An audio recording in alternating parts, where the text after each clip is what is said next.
Hai, Assalamualaikum dan selamat sejahtera semua. Kita bertemu lagi dalam rancangan The Borak Series, episod ke-6 ni yang dibawakan khas oleh Facebook Carpedia. And kat dalam kita punya, dah ada 6 episod yang kita buat dalam The Borak Series ni. And dalam previous episod yang sebelum ni, kita punya Borak Series episod lepas, kita borak dengan seorang rakan saya, iaitu Encik Sadam dari Omar Foodie, yang kita dengar cerita dia sebelum ni. Dia daripada buat business travel, tapi disebabkan COVID, travel tak jalan, dia kena pivot untuk bangunkan dia punya business baru, iaitu dia buat business groceries. And banyaklah kita belajar daripada dia minggu lepas pasal macam mana proses dia dibuat daripada awal. Jatuh tu biasa, bila jatuh bangun balik, but learning point dia dekat situ, you can never give up, because the moment bila kita give up, that is the moment yang kita akan jatuh lah. And always put that, kena sentiasa berfikiran positif, and always believe that selagi you usaha, you will find a way. Okay, and menariknya minggu ni kita nak dengar daripada pengalaman seorang lagi kawan saya. This is my old friend, lama dulu. Saya kenal dia. Saya kenal dia daripada zaman dulu saya buat matrik dulu kat Kuala Pilah. Yang kita nak share pandangan dia malam ni berkenaan dengan tajuk kita yang kita nak ketengahkan malam ni, iaitu penat-penat ada degree jadi rider je. Dengan itu saya nak jemput my old friend Tan, silakan. Hello. Apa khabar bro? Baik bro, apa khabar bro? Tempat kau okey ke kes COVID? Seram enggak doh. Hari ni kita orang dapat banyak dekat macam ada shop lot kedai taman ni kan. Diorang akan sanitize esok malam. Ada gak Dekat kes, rumah ada. kau? Dekat taman kan selalu macam ada kedai-kedai kan, direct kan. Tapi kalau kau check dekat Maya Sejahtera, kau punya area 1 kilometer tu kan dia ada tunjuk kan kat Laman Sejahtera, 1 kilometer radius berapa banyak kes kat area rumah kau? Tadi aku baru check, 200 lebih. Oh, ya. Sama lah tempat aku pun 250 lebih kes dalam 1 kilometer. Cuba tu nak keluar mana-mana, serius. Tapi aku rasa 200 tu dah kira macam okey. Aku tengok semua yang 400, 500 macam itu lagi. Serius. Tu yang aku macam saja nak check kan dekat area rumah aku ada berapa. Tengok 200 tu macam okey tapi cuak agak. Betul, cuak gila. And basically kalau nak keluar tu memang check dulu lah tempat mana hotspot tu kan. And to those audience kita, kalau sedikit pesanan community daripada Karpedia.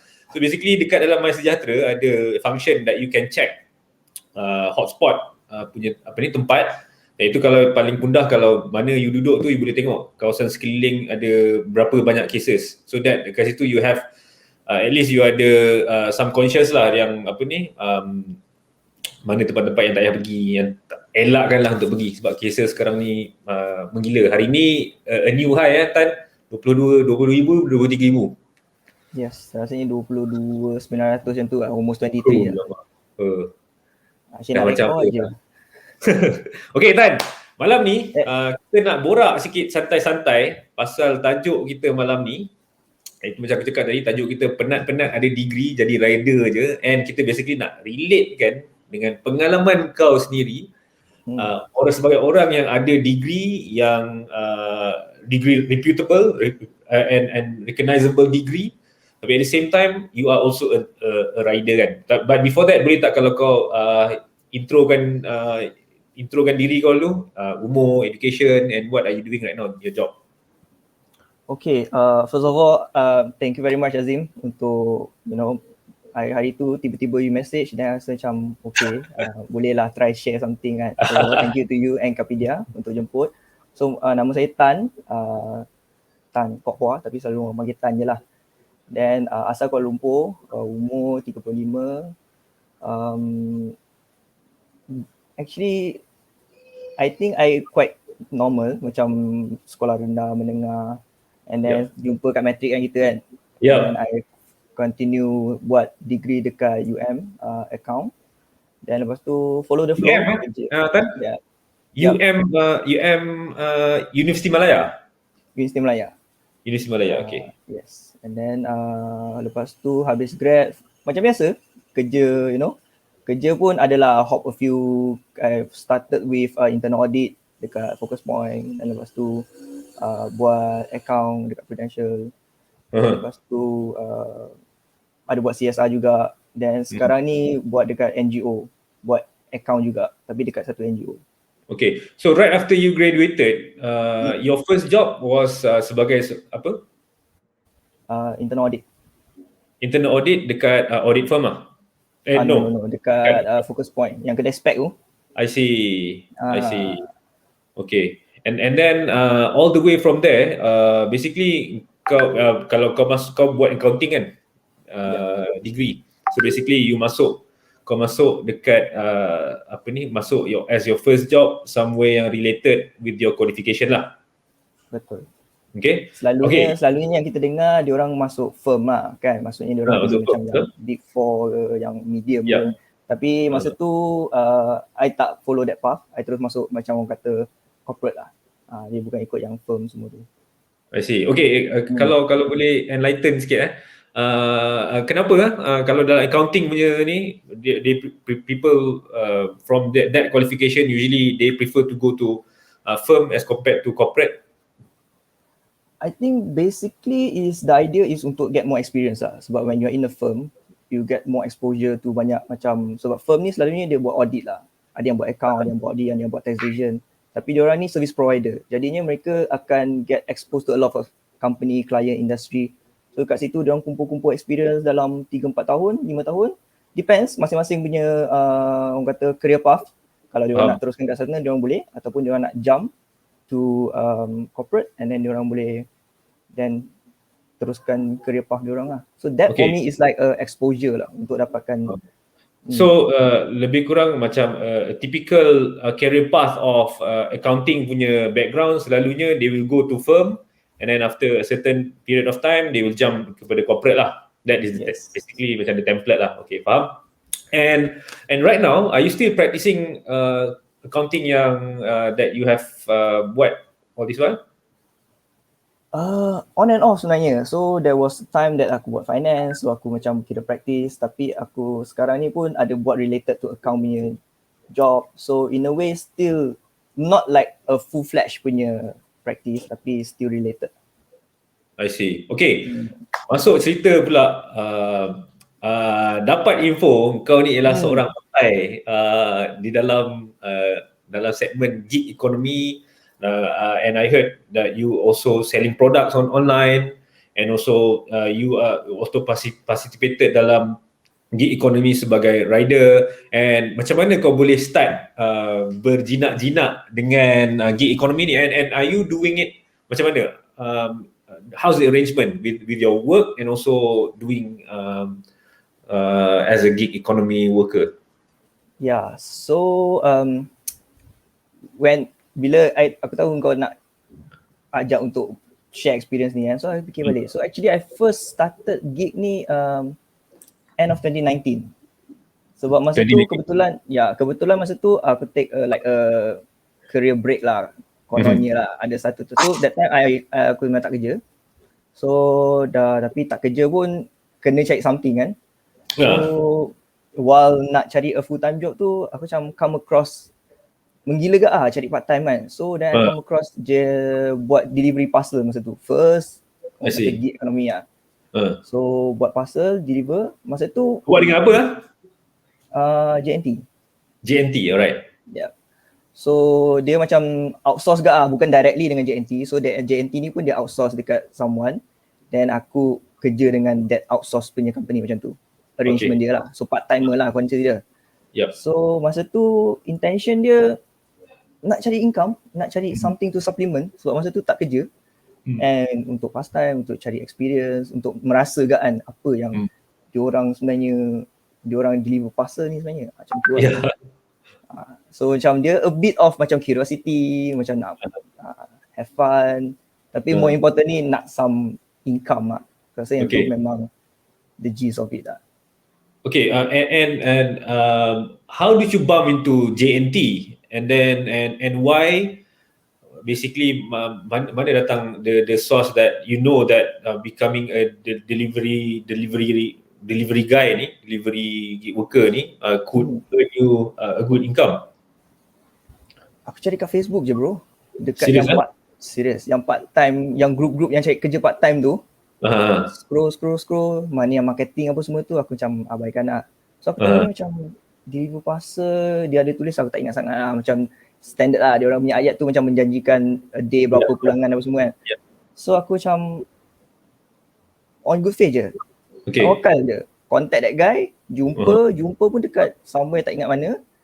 End up dia kata okay try.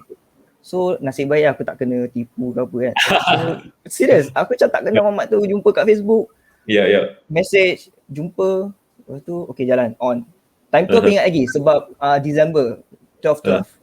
Sebab time tu dengan yang 12 sales tu 12 banyak lah pasal. Yeah, sebab tu diorang perlukan third party punya ni. So macam tu lah, aku macam just belasah je.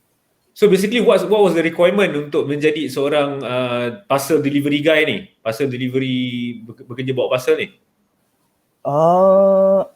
I think you just need to have a car masa tu lah. And your own car? Yes, own car. Masa tu aku pakai kereta sendiri. Then license tu semua standard lah kot. Itu je lah. Dia memang simple gila. Yeah, so it's a low barrier to entry lah. And almost anyone yang ada license, ada IC, rakyat Malaysia boleh join. Yeah. Yes, And memang low and, gila. and did it help you? Adakah dia membantu kau dalam mencapai kau punya objektif, especially nak mencari income waktu tu? Yes, of course. Yeah? If you can share, okay, sedikit lah, maybe rutin ataupun macam mana benda tu membantu engkau boleh dapatkan income lah daripada situ.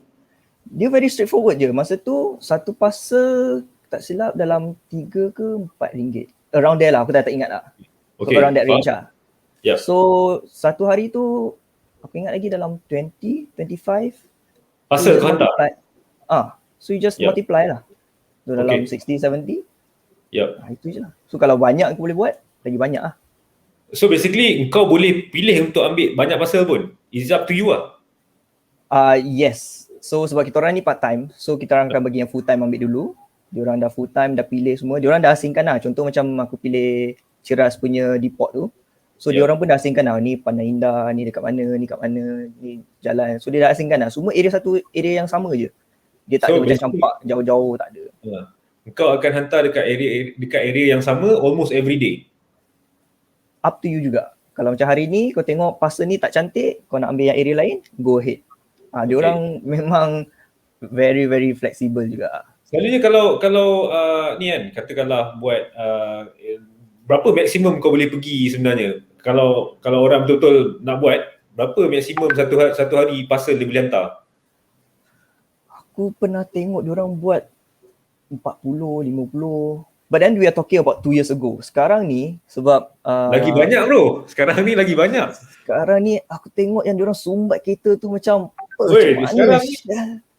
sekarang ni dekat Carpedia driver kita boleh buat 150 sehari. Banyak bro. Serius banyak kebayang kan?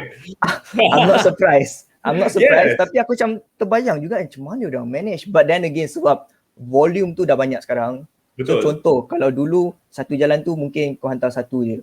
Tapi sekarang ni satu jalan tu mungkin kau hantar 5 parcel. Betul. So kat situ je macam And that is the arrangement tau, because betul your assumption tadi tu it's exactly apa yang berlaku. Macam dulu satu jalan mungkin 1-2 barang kau drop, tapi sekarang ni 1-2 jalan dah ada 20-30 orang yang kau kena drop lah. So dia menjadikan kerja kau sebenarnya lebih concentrated dekat area, and lagi lama kau layan tempat tu lagi kau terror pasal tempat tu, dan basically kau boleh buat lagi banyak lah.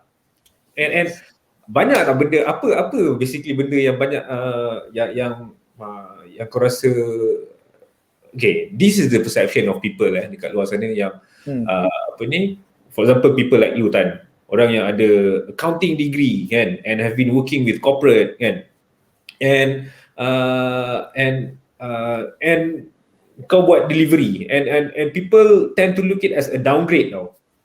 And apa pendapat kau pasal benda tu?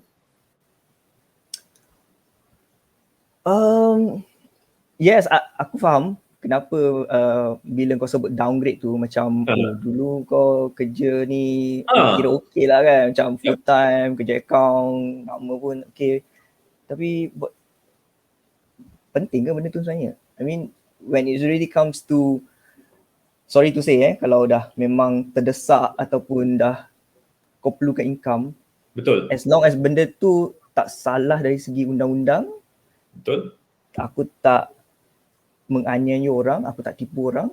Betul. Why not? Orang kata apa? Rezeki yang halal kan? Yeah, and plus it give you a decent income what? Yeah.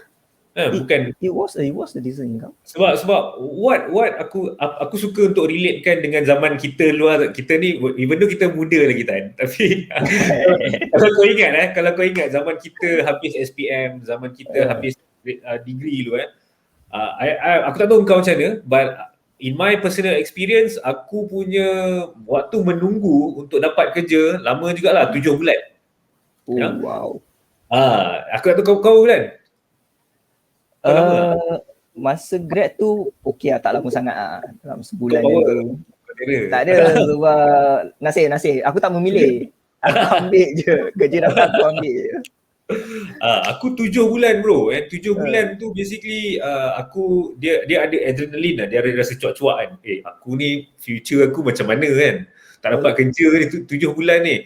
And menggagau lah aku mencari kerja. Basically yalah aku waktu tu datang kesedaran apa ni takkan kalau duduk rumah nak parents nak bagi makan je kan. Macam tu je. So basically aku try untuk nak cari kerja-kerja part time lah, kerja-kerja yang konon-konon macam downgrade lah. But not to say that I'm downgrading myself, tak, but dia sebenarnya is more on nak mencari something to do, a purpose, ya. Yeah? And waktu tu aku ingat aku nak pergi cari kerja dekat McDonald, nak cari kerja dekat Secret Recipe lah, bukannya senang. Tak senang. Sebab dia orang pun ada number of slots available semua kan. But apa yang aku nampak dengan gig ekonomi ni, dia peluang dia sangat, dia datang dengan banyak selambak dan juga the barrier to entry macam aku cakap tadi lah sangat rendah. Asalkan kau ada IC, kau ada lesen, kau boleh bawa kereta, boleh bercakap boleh communicate, boleh faham arahan, it's fine. Kau mesti boleh buat ni lah, confirm. And more importantly, aku rasa ni based on kita tengok track record driver-driver yang buat ni, income yang diorang buat, aku to be honest, lebih banyak daripada gaji aku kerja start jadi lepas fresh graduate dulu. You just imagine. Betul. Yeah? So I was sharing about last 2 years kan. So macam sekarang ni macam lately ni aku buat motor punya pula. Okay. So yang motor punya pula aku pernah one day weekend lah 100 lebih.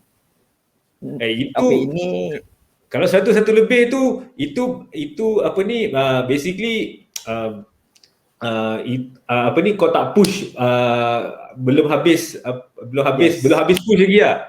Sebab basically kalau ada yang push ni, dia punya pergi dia memang banyak bro, serius, banyak gila. But you have been benefited from it lah. Tapi okay, apa point of view kau dia pasal ni kan, kau dah ada degree kan, penting sebab kita tak nak salah tafsirkan juga, tak nak send the wrong message juga dekat fresh graduates ni, especially sebab ini discussion aku dengan abang aku bagi tadi tau. Dia kata anak dia yang umur 13 tahun starting to question the parents sebab tengok banyak macam tengok Steve Jobs, tengok Bill Gates, dia orang semua drop out and then turned out to be very successful in life. So is it still relevant untuk dia belajar? What's your point of view on that? Dulu aku pun tanya benda yang sama. Serius, aku pun macam tanya juga, macam perlu ke belajar U 4 tahun? Kalau lepas form 5 aku dah start kerja, dalam 4 tahun tu aku dah ada orang kata climb a bit of the corporate ladder kan, kononnya lah. Tapi sebenarnya now, bila aku fikir balik, nasib baik aku habiskan belajar. Sebab serius, sebab at least there's something that you can fall back. Itu macam insurance lah, itu macam insurance. And then satu lagi, exposure dekat uni life ni lain. Kau belajar banyak benda, not just for the degree. Kau belajar cara kau macam mana nak deal dengan orang. Kau kalau let's say kau macam join society ke, activity ke, kau akan belajar macam mana kau nak manage benda. Network, orang yang kau kenal. Of course kalau let's say kau pergi belajar, kau just pergi kelas, balik kelas, duduk, kau tak kenal orang, tu lain cerita lah kan. We are just talking about in general. Kalau kau jangan kena orang, you just never know. Macam contoh, I mean me and you, one of the good example lah kot. 15 tahun kenal masa tu, just keep in touch. Then sekarang we reconnect back. Betul. So you never know. You just never know orang yang kau jumpa masa tu, who will come and go. Itu aku rasa macam something quite valuable jugalah, yang mungkin orang tak nampak, yang mungkin orang nampak. Betul. And kalau aku boleh tambah sikit, I think aku nak echo balik apa yang kau cakap. Betul that university ni sebenarnya masih lagi penting dan relevan sebenarnya.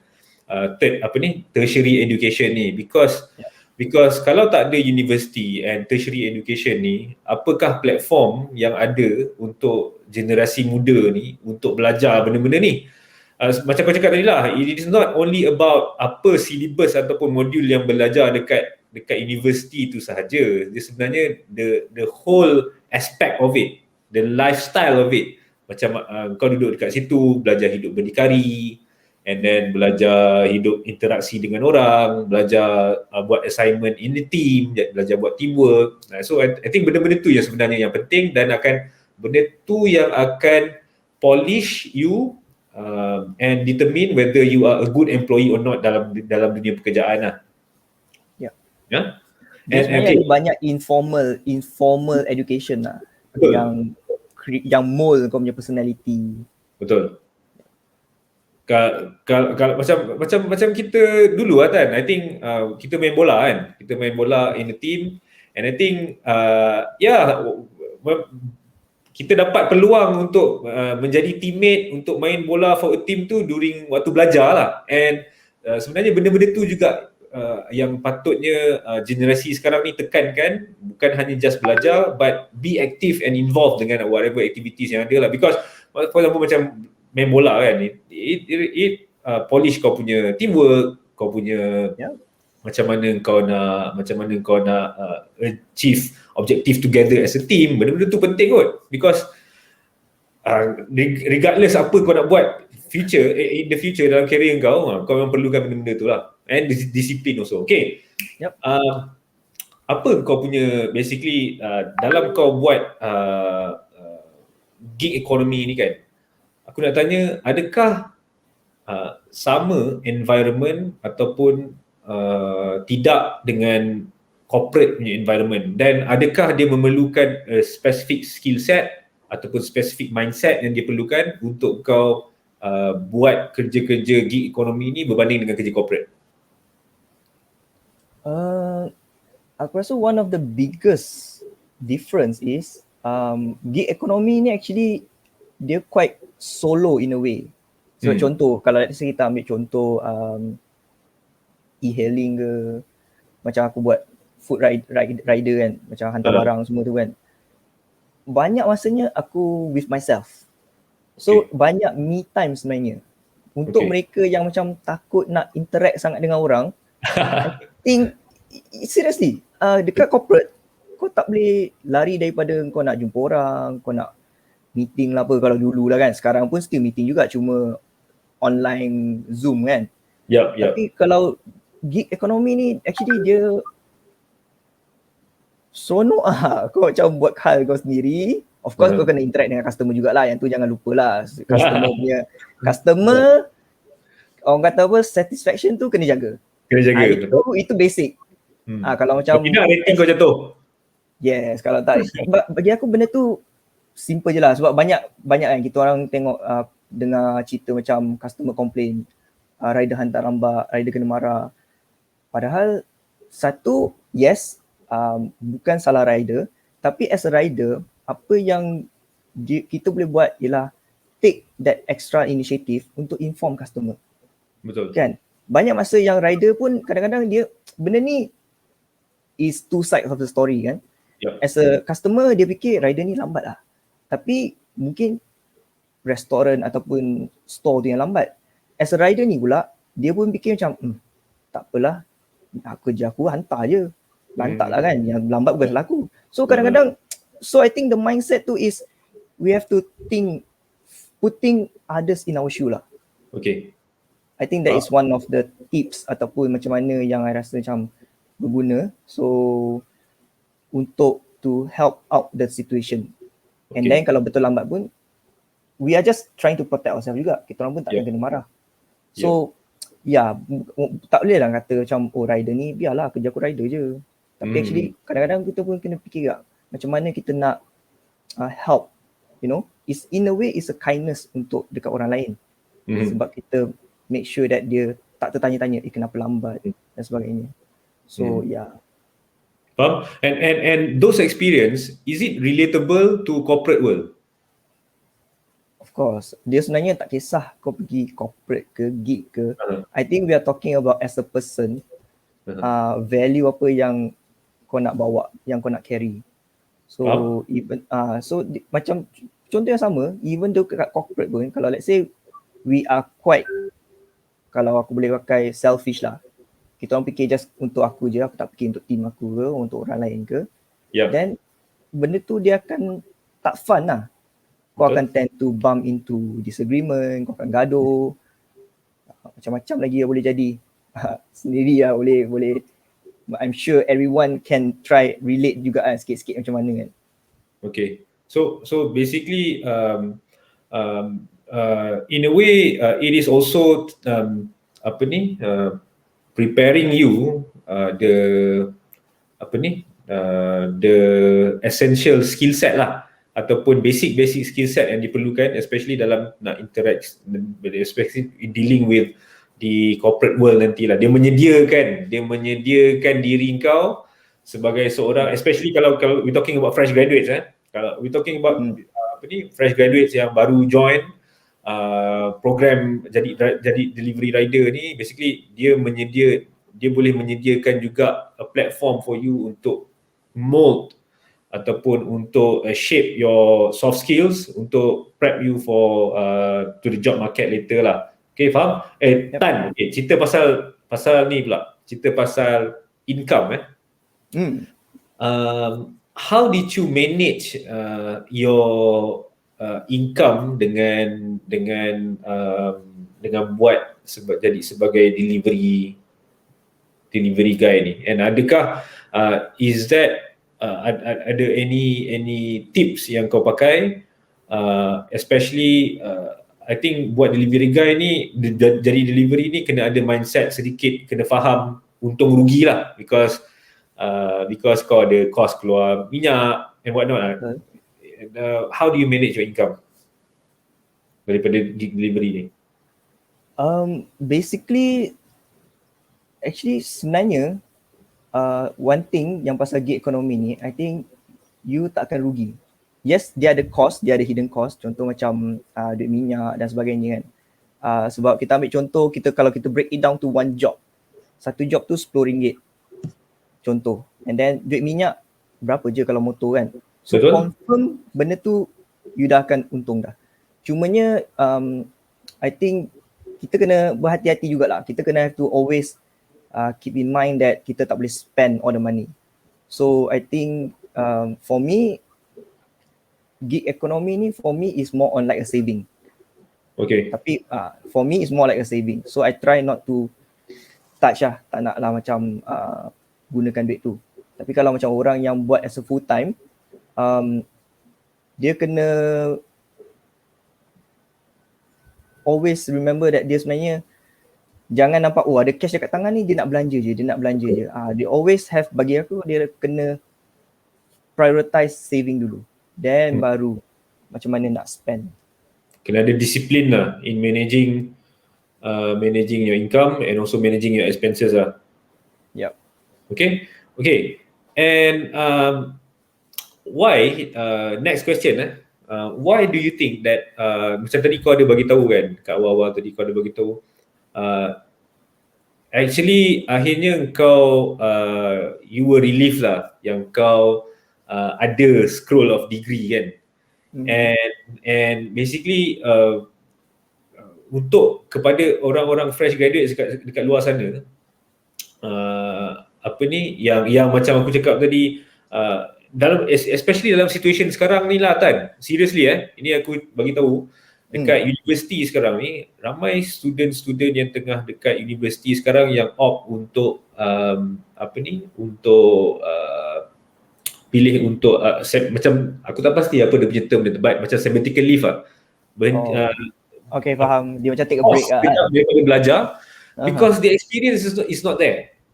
Experience belajar tu tak ada kat sana. Sekarang ni semua melalui online, and for example macam aku datang dari engineering punya background kan, it doesn't make sense for me seriously kalau orang yang tengah study engineering sekarang, macam mana nak belajar engineering kau tak masuk lab. Ya. memang tak logik. Yeah. And apa ni, ramai juga yang memilih untuk sekarang ni untuk pause sekejap dia orang punya pembelajaran disebabkan COVID ni, dan mungkin dalam masa maksimum ni tak silap aku most of university sekarang dalam setahun dan sambung balik selepas tu. And I think ada pros and cons dia. And back to your opinion tadi yang fresh graduate ni kena ada, at least kena ada scroll degree as a backup plan, and boleh kau kupas sikit tak kenapa? Sebab contoh kalau let's say untuk I share my personal experience even though I ada degree, tapi benda tu sebenarnya tak menjanjikan you have a bright future, right? So because kenapa I say so is because dalam 2019 yang aku take a career break tu sebab aku ada some health problem. Okay. So benda tu sebenarnya is unexpected sangat, yang not part of, yang aku tak expect pun benda tu akan jadi. Yeah. So but luckily with that so-called degree yang aku ada, aku boleh enter balik dekat job market. Yeah. And at maybe at a lower entry point. Bukan nak kata aku devalue myself, tapi kita kena tahu kita punya value dekat mana. Betul. Tapi untuk tu orang kata macam dah drop tu nak come back tu, maybe you have to find a suitable entry point lah. So berbalik kepada why is it important to have a degree, is again so that you have that rebounds punya chance. Okay, faham. So that kalau anything were to happen, macam case kau ni tadi ada health problem, and basically you can always come back to the job market lah dengan adanya sekeping scroll degree yang ada. So it is important dekat luar sana, don't get us wrong, people out there yang mengatakan kita tak menggalakkan orang untuk belajar universiti. No, that is totally wrong. Basically kita sangat menggalakkan especially anak-anak muda dan juga youth untuk menyambung pelajaran, because I think there are a lot of things that we can learn daripada formal education, not just formal, macam Tan cakap tadi, informal education pun is equally important for us to learn during tertiary education. Okay, kalau audience dekat luar sana ada soalan-soalan yang nak ditanyakan kepada saya ataupun kepada Tan, dipersilakan untuk letak soalan-soalan dekat ruang komen, dan kita jalan Tan dengan soalan hujung-hujung ni. Okay? Kau tahu kan Karpedia punya apa yang kita cuba perjuangkan ialah kita nak basically to cater this kind of problems lah. The pain points ialah nak relate dengan masalah yang aku sendiri ada dulu. Lepas aku graduate, aku ada masa yang lama untuk dapat kerja, dan dalam masa transition tu basically I wish back then ada job-job ataupun platform yang macam kita ada sekarang ni, yang menggunakan teknologi, just menggunakan your own resources, tak perlu korek jauh, pakai kereta sendiri, ada IC, ada license, dah boleh, dan menggunakan tulang tak kerat, dah boleh generate income yang decent during that transition period before kau dapat kerja. Yep. And that is basically apa yang kita nak perjuangkan. And what do you think of that? Well, aku rasa sangat-sangat fantastic lah platform yang Karpedia provide, sebab macam so far company yang selalu kita dengar pun, I mean try not to name names kan, tapi I think in general semua kena ada your own vehicle. Contoh kereta, motor. So dia kadang-kadang faham juga ada setengah orang golongan yang dia nak do something to change, nak untuk membantu memperbaiki dia orang punya kehidupan, tapi let's be honest, bukan semua orang ada motor juga. Sometimes kita orang kadang-kadang ni kita orang tak sedar macam motor je kot. I think semua orang ada, and maybe even data. Ada orang ada phone tapi tak ada data plan. So untuk I think apa yang Karpedia sediakan ni is fantastic lah. Dia dah provide opportunity. Cuma tinggal nak tak nak je. Kalau rajin, akan ada rezeki. Nak tak nak je. Nak tak nak je. I think that is one thing lah. Contoh macam even though myself pun masa tu, nak tak nak je. Nak keluar, start motor, akan ada income. Betul? Sebab You sekarang senang kan? sangat Easily mudah. accessible. Sangat mudah. Okay. So it is an opportunity yang sayang lah kalau kita punya people out there tak grab kan. Yeah. Okay. Alright. Kita ada questions daripada audience tak? Team, kita ada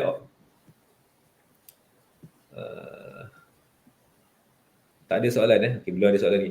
Okay, Tan. Macam kau cerita tadi, kau sekarang ni sedang aktif dengan bekerja dengan sebuah NGO Ya. So basically apa yang kau buat kat NGO ni?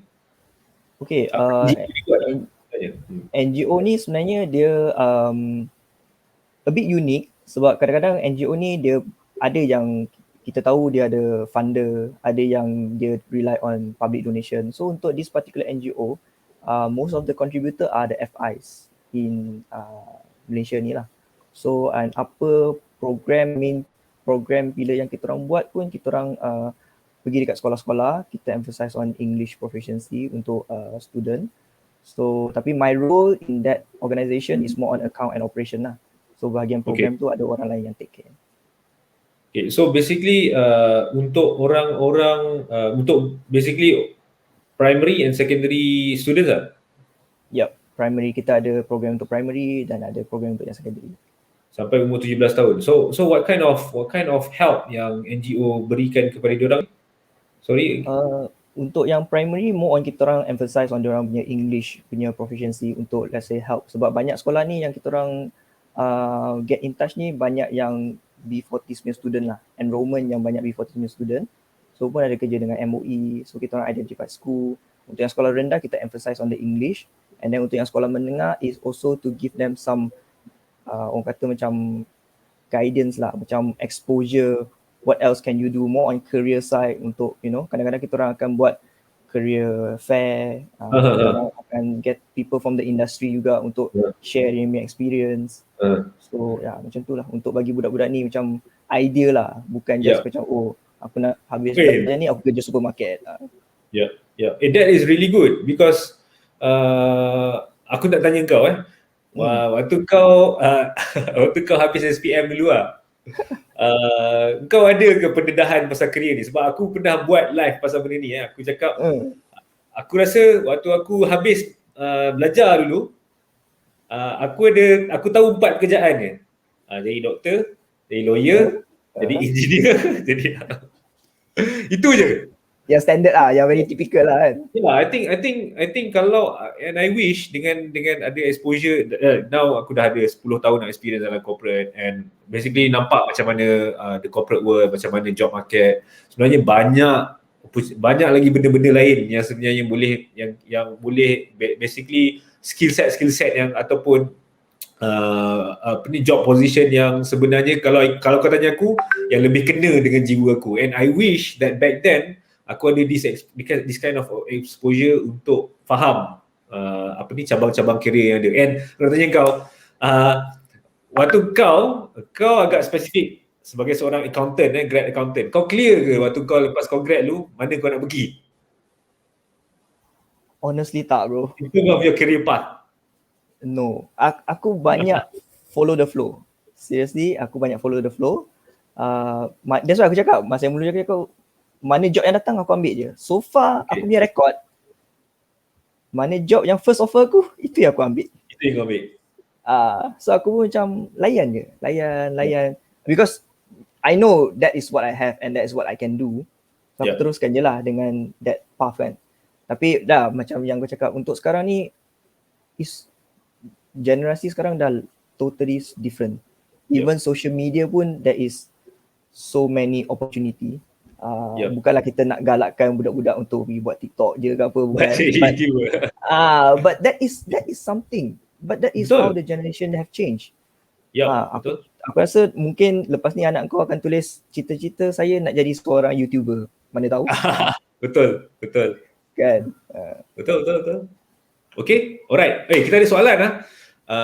Kita ada soalan, banyak agak soalan ni. Ada 3 soalan daripada orang yang sama, Ono Hashim. How about financial stability bila involve dengan gig activity ni? Boleh achieve ke financial stability untuk bila involve dengan gig activity ni? Financial stability, because for myself aku tak buat full time. Tapi aku boleh nampak dia punya orang kata pattern dia actually ni assumption, lebih kepada assumption. Okay. For short term, yes, definitely it can help. For short term lah. Aku tak berani lah nak cakap untuk long term, and also mungkin dia relate juga untuk apa komitmen yang sedia ada. Kalau let's say we ambil konteks, kalau untuk fresh graduate, I'm quite confident, stable. Betul. Kalau betul. Kalau let's say we take a context lah untuk yang fresh graduate, sekarang ni pun yelah nak sewa rumah apa semua tu, but then situation sekarang I think is more than enough. Betul. Financial stability untuk fresh grad is more than enough. Betul. Okay, soalan dia lagi, pernah tak cukup duit tak nak isi minyak nak pergi kerja?